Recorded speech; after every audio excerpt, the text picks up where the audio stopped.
Hello friends, हम आए हैं आपके लिए एक बहुत ही महत्वपूर्ण वैकेंसी के बारे में जानकारी लेके। समूह 5 की ये वैकेंसी है। मध्य प्रदेश ईएसबी के द्वारा ये वैकेंसी निकाली गई है। समूह 5 के अंतर्गत जितने भी नर्सिंग स्टाफ, पैरामेडिकल स्टाफ और समकक्ष पदों की ये भर्ती निकली है। एक ये संयुक्त एग्ज़ाम है। ठीक है फ्रेंड्स, इसका नोटिफिकेशन भूतपूर्व आ चुका है, लेकिन ये वापस संशोधित करके इस वैकेंसी में कुछ पद बढ़ाकर यह वैकेंसी निकाली गई है। ओके, तो हम देख लेते हैं पूरी जानकारी। आप सभी से रिक्वेस्ट रहेगी कि आप चैनल को लाइक और सब्सक्राइब करें और वीडियो को ज़्यादा से ज़्यादा शेयर करते रहें। ओके फ्रेंड्स, तो यहाँ पर हम देख पा रहे हैं सबसे पहले फॉर्म भर एग्ज़ाम भरने की यहाँ पर तिथि दे रखी है 30/12/2024 से आपके एग्ज़ाम फॉर्म जो है इसके फॉर्म फिलअप कर पाएंगे आप लोग। और अंतिम तिथि दे रखी है 13 जनवरी 2025। ओके, फॉर्म भरने की अंतिम तिथि है आपकी 13 जनवरी 2025। आगे बात करते हैं। यहाँ पर संशोधन करने के लिए भी दिनांक दे रखा है 30/12/2024 से आप फॉर्म में संशोधन कर पाएंगे। ओके, और इसकी लास्ट डेट दे रखी है 18/1/2025 तक इसको संशोधित कर पाएंगे। आगे चलते हैं। यहाँ पर देख लीजिए एग्ज़ाम के बारे में दिया हुआ है। परीक्षा का दिनांक यहाँ पर हम देख पा रहे हैं 15 फरवरी 2025 से प्रारंभ रहेगी, क्योंकि ये अलग अलग पदों की वैकेंसी है, इसलिए इसकी जो दिनांक रहेगी सभी अभ्यर्थियों के लिए अलग अलग रहेगी। मतलब जैसे इस पर नर्सिंग स्टाफ है उसके लिए अलग रहेगी, पैरामेडिकल स्टाफ है उसके लिए जो है पद के लिए वैकेंसी की डेट एग्ज़ाम की डेट अलग रहेगी। आगे बात करते हैं हम। यहाँ पर सीधी भर्ती में जो परीक्षा शुल्क है उसके बारे में जानकारी दे रखी है। यहाँ पर अनारक्षित पद दिए हुए हैं। जो अनारक्षित अभ्यर्थी हैं, है ना, मध्य प्रदेश शासन और मध्य प्रदेश और अन्य राज्यों के, उनके लिए 500 रुपये यहाँ पर फीस रहेगी प्रति प्रश्न पत्र। आगे बात करते हैं। केवल मध्य प्रदेश के जो मूल निवासी हैं, ST SC और EWS और OBC के जो अभ्यर्थी हैं और हैंडीकैप जो अभ्यर्थी हैं उनके लिए यहाँ पर एग्ज़ाम फीस रखी हुई है 250 रुपये प्रति प्रश्न पत्र। ओके, और जो बैकलॉग के जो पद रहेंगे उनके लिए कोई भी शुल्क यहाँ पर दे नहीं होगा। ओके फ्रेंड्स, ठीक है, आगे चलते हैं। ठीक है, यहाँ पर देख लीजिए और जानकारी दे रखी है। ओके, यहाँ पर परीक्षा का दिनांक दिया हुआ है 15 फरवरी 2025 शनिवार से यहाँ पे आपकी एग्ज़ाम प्रारंभ हो जाएगी और 2 पाली में आपकी एग्ज़ाम यहाँ पर रहेगी। ओके फ्रेंड्स, आपको जो है फर्स्ट पाली 7 बजे आपको रिपोर्टिंग रहेगा, 7 से 8 बजे तक आपको रिपोर्टिंग करना रहेगी। द्वितीय पाली में भी आपको 1 से 2 के बीच में आपको रिपोर्टिंग टाइम रहेगा। महत्वपूर्ण निर्देश पढ़ने का समय रहेगा आपका 8:50 से 9 बजे तक, कुल 10 मिनट मिलेंगे आपको। ठीक है, उसके बाद दोपहर पाली में भी आपको 2:50 से 3 बजे तक का आपको महत्वपूर्ण निर्देश पढ़ने के लिए मिलेंगे 10 मिनट के लिए। ओके फ्रेंड्स, आगे बात करेंगे। यहाँ पर जो है उत्तर अंकित करने का समय, मतलब पेपर का समय कुल रहेगा आपका 9 से 11, कुल 2 घंटे का समय यहाँ पर आपका रहेगा। दोपहर की पाली में भी 3 से 5 का आपका यहाँ पर समय रहेगा। कुल 2 घंटे आपको इस एग्ज़ाम में दिए जाएंगे। ओके फ्रेंड्स, तो यहाँ पर हमको जो है एग्ज़ाम के लिए 2 घंटे मिलेंगे। आगे की जानकारी देख पाते हैं हम। आप वीडियो को पूरा देखें ताकि संपूर्ण जानकारी आपको इस वीडियो में प्राप्त हो सके। ओके फ्रेंड्स, ESB के द्वारा निकाली गई ये वैकेंसी है। ओके, चलो आगे देख पा रहे हैं। यहाँ पर जो है समूह 5 की जो वैकेंसी है ये 33 श्रेणी के जो अभ्यर्थी 33 श्रेणी की ये वैकेंसी निकली हुई है। और समूह 5 के अंतर्गत नर्सिंग स्टाफ, पैरामेडिकल स्टाफ और अन्य समकक्ष पदों की ये वैकेंसी रहेगी आपकी। ओके, आगे देख पा रहे हैं। यहाँ पर कुल जो है परीक्षा की पद्धति देख लेते हैं हम। यहाँ पर जो है समूह 5 के अंदर एक प्रश्न पत्र रहेगा, कुल 100 अंक का पेपर रहेगा। ओके फ्रेंड्स, अब इसमें बहुत ही महत्वपूर्ण है कि पेपर का पैटर्न किस टाइप से रहेगा। तो यहाँ पे किस किस टॉपिक से कितने क्वेश्चन आएंगे वो भी देख पाएंगे हम। सामान्य ज्ञान, सामान्य हिंदी, सामान्य अंग्रेजी, सामान्य गणित, ओके फ्रेंड्स, सामान्य विज्ञान और सामान्य अभिरुचि के कुल 25 प्रश्न यहाँ पर आपके आएंगे।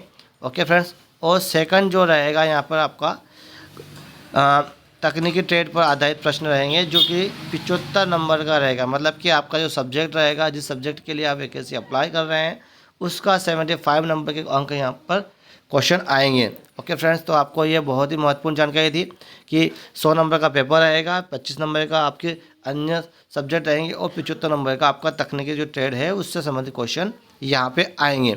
ओके फ्रेंड्स, आगे देखते हैं। यहाँ पर देखो आयु की सीमा दे रखी है। कुल मिला के हम 18 वर्ष न्यूनतम यहाँ पर आयु है और अधिकतम यहाँ पर 40 वर्ष की आयु वाले अभ्यर्थी भी यहाँ पर आवेदन कर सकेंगे। लेकिन जो ST SC OBC के अभ्यर्थी रहेंगे, ओके, उनके लिए यहाँ पर 45 वर्ष की आयु के लिए छूट रहेगी।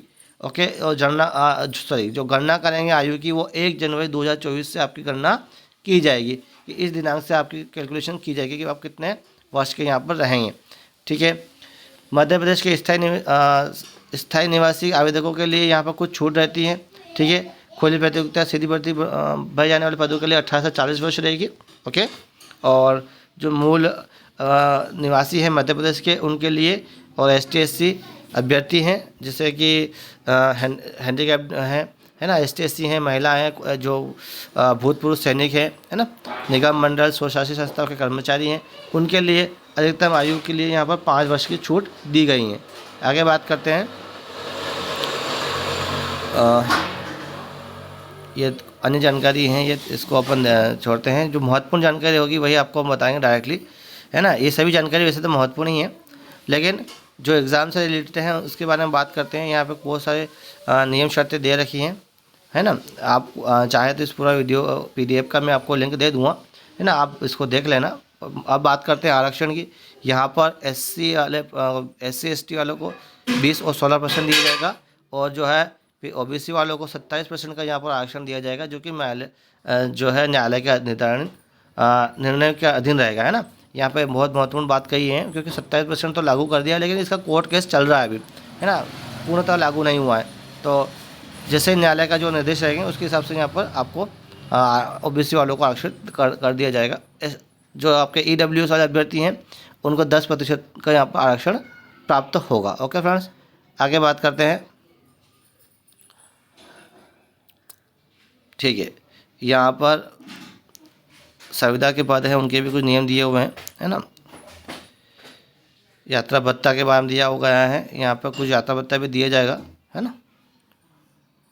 ठीक है। परीक्षा के अंदर जो है आपके कई जिलों के रहेंगे, वो तो आप फॉर्म फिलअप करेंगे तब आपको प्राप्त हो ही जाएंगे उसकी संबंध जानकारी। आगे देखते हैं महत्वपूर्ण जानकारियाँ। देखो यहाँ पे सबसे महत्वपूर्ण जानकारी यहाँ पर हमको मिल रही है, यहाँ पर जो है कितने और किस पद में, किस कैटेगरी में कितने पद आए हैं उसके बारे में भी जानकारी मिलेगी, और उसका कोड क्या रहेगा। क्योंकि जब आप फॉर्म फिलअप करेंगे तो सबसे महत्वपूर्ण जानकारी यही होती है कि हमको जो हम पद ले रहे हैं या पोस्ट सेलेक्ट कर रहे हैं उसका कोड ध्यान से फिलअप करना होता है। क्योंकि अगर आपने गलत कोड भर दिया है और जो आवश्यक कोड है अगर वह भूल गए हो तो उस पद के लिए आप एलिजिबल नहीं रह पाएंगे, क्योंकि ये संयुक्त भर्ती है ना। हर पद के लिए आप एलिजिबल नहीं हो, है ना। इसलिए जिस पोस्ट पर जो आपने क्वालिफिकेशन कर रखी है उस क्वालिफिकेशन के अकॉर्डिंग आपको जो है यहाँ पर आपका पद का कोड सिलेक्ट करना रहेगा। ओके फ्रेंड्स, तो यहाँ पर नर्सिंग स्टाफ के जो पद दे रखे हैं इसके कोड भी दिए हुए हैं, है ना। इसको थोड़ा ध्यान से देख लीजिए आप लोग। फार्मासिस्ट का भी दे रखा है ना। अलग अलग लेबोरेटरी टेक्नीशियन है ना, टेक्नीशियन है। ये जो भी टेक्निकल पोस्टें होती हैं लैब टेक्नीशियन से संबंधित, वो सभी यहाँ पर कोड दिए हुए हैं। ओके, यहाँ पे कैटेगरी भी बांट रखी है पेपर प्रश्न कोड का A B C D, है ना।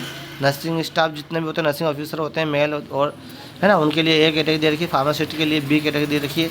लेबोरेटरी टेक्नीशियन के लिए C दे रखी है ना। रेडियोग्राफर, डार्क रूम असिस्टेंट, है ना, इनके लिए भी यहाँ पर D कैटेगरी दे रखी है। OT टेक्नीशियन जो होते हैं उनके लिए E कैटेगरी। ये यहाँ पर अलग अलग पद भी कोड दे रखे हैं ना, है ना। इस प्रकार से आप पूरी वैकेंसी देख पाएंगे। अलग अलग कोड जब आप फॉर्म फिलअप करते हैं वहाँ पर ध्यान रखें। यहाँ पर जो है 12th के जो अभ्यर्थी होते हैं, सिर्फ जिन्होंने 12th कर रखा है ना, उनके लिए भी इसमें बहुत सारे पद निकले हुए हैं। यहाँ पर देख लीजिए, मैं आपको बता देता हूँ, है ना।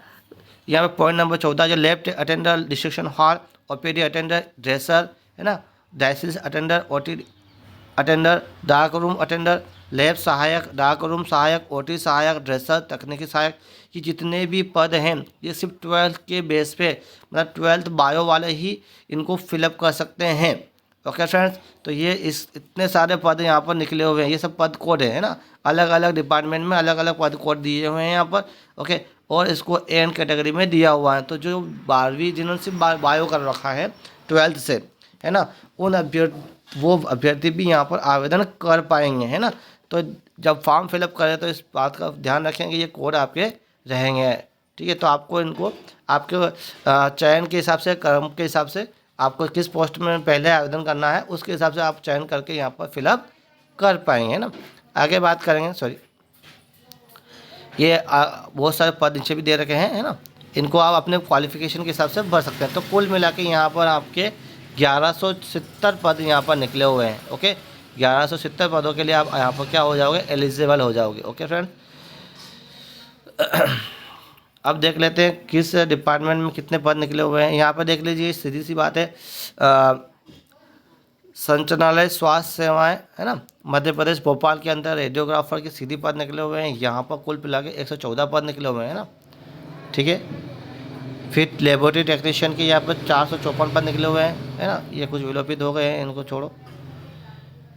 आगे बात करते हैं, स्पीच थेरेपी के 1 पद निकला हुआ है ना। ये कौन सा है, शासकीय चिकित्सा महाविद्यालय सतना के अंदर, है ना। टेक्नीशियन, टेक्निकल असिस्टेंट, इस प्रकार से अलग अलग पद निकले हुए। लैब अटेंडर, है ना, इसके भी 29 पद निकले हुए हैं यहाँ पर। तो ये देखो पद तो बहुत सारे दिए हुए हैं, है ना।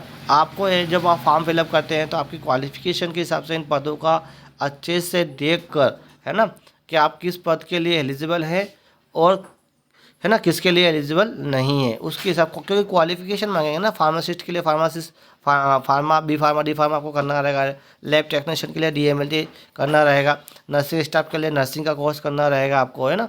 इन सब के लिए जिन्होंने जो कोर्स कर रखा है उसके हिसाब से वो फॉर्म फिलअप कर पाएंगे। तो इतने इतने डिपार्टमेंट, बहुत सारे डिपार्टमेंट यहाँ पर दिए हुए हैं, है ना। इन सभी में अलग अलग पद निकले हुए हैं।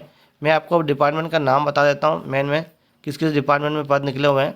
ओके फ्रेंड्स, तो यहाँ पर देख लेते हैं, संचालनालय स्वास्थ्य सेवाएं मध्य प्रदेश भोपाल के अंदर के बहुत सारे पद हैं। फिर संचालनालय चिकित्सा शिक्षा मध्य प्रदेश भोपाल के अंदर है। फिर महात्मा गांधी चिकित्सा महाविद्यालय इंदौर के अंदर बहुत सारे पद हैं। फिर शासकीय स्वशासित दंत चिकित्सा महाविद्यालय इंदौर, यहाँ पे बहुत सारे पद हैं। श्याम शाह चिकित्सा महाविद्यालय रीवा, बिरसा मुंडा शासकीय चिकित्सा महाविद्यालय शहडोल, श्रीमंत राजमाता विजयराजे सिंधिया चिकित्सा महाविद्यालय शिवपुरी, सामाजिक न्याय एवं दिव्यांगजन सशक्तिकरण संचालनालय मध्य प्रदेश भोपाल, यहाँ पे तो शायद विलोपित कर दिए पद। गांधी चिकित्सा महाविद्यालय स्वशासी संस्था भोपाल के अंदर बहुत सारे पद दिए हुए हैं यहाँ पर। शासकीय स्वशासी चिकित्सा महाविद्यालय रतलाम में भी बहुत सारे पद निकले हुए हैं। अटल बिहारी वाजपेयी शासकीय चिकित्सा महाविद्यालय विदिशा, यहाँ पर भी बहुत सारे पद निकले हैं। नंद कुमार सिंह चौहान शासकीय चिकित्सा महाविद्यालय खंडवा, गांधी चिकित्सा महाविद्यालय भोपाल, श्याम शाह चिकित्सा महाविद्यालय रीवा, कार्यालय संचालनालय कमला नेहरू चिकित्सालय घेस राहत भोपाल, यहाँ पर भी बहुत सारे पद निकले हैं। जेल मुख्यालय मध्य प्रदेश भोपाल, इसमें भी बहुत सारे पद हैं, है ना। संचालनालय कर्मचारी राज्य बीमा सेवा इंदौर, इसमें भी बहुत सारे पद दिए हुए हैं, है ना। तो ये बहुत सारे अलग अलग डिपार्टमेंट थे, इसमें अलग अलग डिपार्टमेंट में अलग अलग पद दिए हुए हैं, है ना फ्रेंड्स। और यहाँ पर हम कुछ पदों के बारे में बता देते हैं। क्वालिफिकेशन जैसे रेडियोग्राफर का दिया हुआ है यहाँ पर, तो यहाँ पर क्या क्वालिफिकेशन रहेगी, तो यहाँ पर देखिए 12th पास होना चाहिए, है, जीव विज्ञान, रसायन और भौतिक में इनमें से कोई भी सब्जेक्ट होना चाहिए। और साथ में ही उनके पास होना चाहिए रेडियोग्राफर का निर्धारित 6 माह का प्रशिक्षण उत्तीर्ण होना चाहिए, है ना। और या फिर मध्य प्रदेश सचिकित्सीय परिषद में जीवित पंजीयन आपका यहाँ पर होना चाहिए। यहाँ पर देखिए एक्सरे रेडियो टेक्नीशियन का 2 वर्षीय डिप्लोमा या 3 वर्षीय डिग्री होना भी आप यहाँ पर लगा सकते हैं, ठीक है। तो इस प्रकार से अलग अलग पदों के लिए वैकेंसी के बारे में जानकारी दे रखी है, क्वालिफिकेशन दे रखी है। यहाँ पर देखते हैं लेबोरेटरी टेक्नीशियन के जो पद होते हैं उनके लिए आप सभी जानते हैं 12th पास बायो के में, और साथ में ही DMLT कोर्स होना चाहिए ना, 2 वर्षीय हो या 3 वर्षीय जो भी होता है, ठीक है। इस प्रकार से अलग अलग पद से स्पीच थेरेपिस्ट दिया हुआ है ना। यहाँ पे भी आपको क्या करना है, 12th बायो के साथ में होना चाहिए, और साथ में मान्यता प्राप्त विश्वविद्यालय से आपको क्या करना है, स्पीच लैंग्वेज पैथोलॉजी स्नातक पास होना जरूरी रहेगा। ये आपकी क्वालिफिकेशन है। अलग अलग पदों के लिए बहुत सारी वैकेंसी, जैसे ये आपका टेक्नीशियन असिस्टेंट, वही आपका साथ में क्या चाहिए, आपका बायो के साथ में जो है टेक्नीशियन या डिग्री में आपको क्या होना चाहिए, डिग्री होना चाहिए, है ना, ठीक है फ्रेंड्स। तो ये वैकेंसी है, बहुत बड़ी वैकेंसी है ना। जैसे डिसेक्शन हॉल का दिया हुआ है, यहाँ पर देख लीजिए, यहाँ पे आपका वेतन भी दिया हुआ है। और यहाँ पर सिर्फ देखो बायोलॉजी, केमिस्ट्री, फिजिक्स में क्या होना चाहिए, 12th उत्तीर्ण होना चाहिए, है ना। तो ये एक तरह से बहुत बड़ी वैकेंसी है ना। इसमें बहुत सारे पद दिए हुए हैं, सभी के लिए अलग अलग क्वालिफिकेशन दी हुई है। तो आपकी जो क्वालिफिकेशन है उसके अकॉर्डिंग आप यहाँ पर फॉर्म फिलअप कर पाएंगे, है ना। तो आप सभी से रिक्वेस्ट है इस वीडियो को ज़्यादा से ज़्यादा शेयर करें, है ना। और देखो यहाँ पे जो कुछ नए जैसे नीमच महाविद्यालय है, चिकित्सा महाविद्यालय, इसके भी पद दिए हुए हैं। तो जो महाविद्यालय नए खुले हैं उनमें भी बहुत सारी वैकेंसियाँ निकली हुई हैं, है ना फ्रेंड्स। तो आप लोग यहाँ पर इसको फिलअप कर पाएंगे, ठीक है। क्वालिफिकेशन तो सेम ही रहेगी सबकी लगभग, है ना। ठीक है, तो यह थी पूरी महत्वपूर्ण जानकारी। आपको इसमें कोई भी डाउट हो या इससे संबंधित कोई भी आपका क्वेश्चन है तो आप कमेंट्स बॉक्स में आप वो क्वेश्चन पूछ सकते हैं। ओके फ्रेंड्स, तो आप सभी से रिक्वेस्ट है इस चैनल को लाइक और सब्सक्राइब जरूर करें और वीडियो को ज़्यादा शेयर करें ताकि ये महत्वपूर्ण जानकारी सभी अभ्यर्थियों को प्राप्त हो सके। Okay friends, okay, thank you.